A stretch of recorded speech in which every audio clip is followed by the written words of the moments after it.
ಸಾಯಿನಾಥಾಯ ನಮಃ.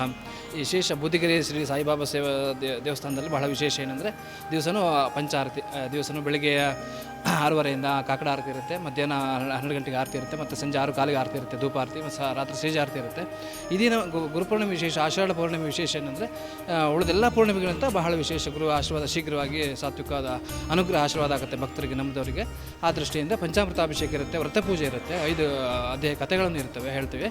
ಆ ವಿಶೇಷವಾಗಿ ಪ್ರತಿ ಪೂರ್ಣಿಮೆನೂ ಪೂಜೆ ಮಾಡ್ತೀವಿ. ಅದು ಆಷಾಢ ಮಾಸದ ಪೂರ್ಣಿಮೆ ಬಹಳ ವಿಶೇಷವಾಗಿರುತ್ತೆ.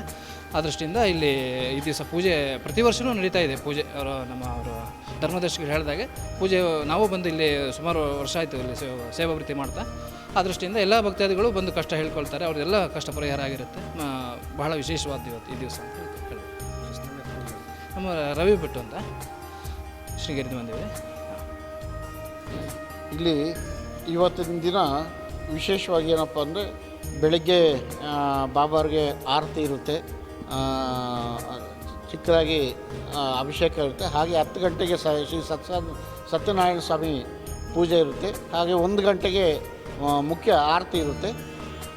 ಅದೇ ರೀತಿಯಲ್ಲಿ ಈ ದಿನ ಮತ್ತೆ ಸಂಜೆ ಸಾಯಂಕಾಲ ಧೂಪ ಆರತಿ ಇರುತ್ತೆ. ಅದಾದಮೇಲೆ ಲಾಸ್ಟು ಶೇಷ ಆರತಿ ಇರುತ್ತೆ.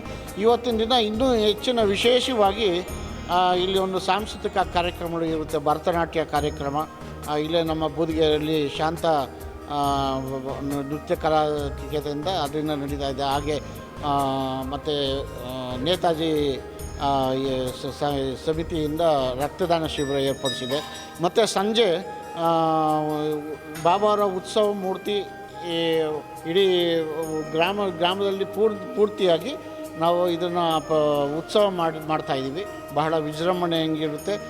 ಅದೇ ರೀತಿ ಇಲ್ಲಿ ಗುರುಪೌರ್ಣಿಮೆ 25 ವರ್ಷ ಆಯಿತು ಈ ಮಂದಿರ ಪ್ರತಿಷ್ಠಾಪನೆ ಮಾಡಿ. ಆವಾಗಿನೂ ಸಹ ಗುರುಪೌರ್ಣಿಮೆಯನ್ನು ನಾವು ಆಚರಿಸ್ಕೊಂಡು ಬರ್ತಾಯಿದ್ವಿ. ಇದು 25ನೇ ಗುರುಪೌರ್ಣಿಮೆ. ಇದು 25ನೇ ಗುರುಪೌರ್ಣಿಮೆ. ಹಾಗಾಗಿ ವರ್ಷ ದಿನೇ ಭಕ್ತಾದಿಗಳು ಒಂದು ಸಂಖ್ಯೆ ಹೆಚ್ಚಾಗ್ತಾಯಿದೆ.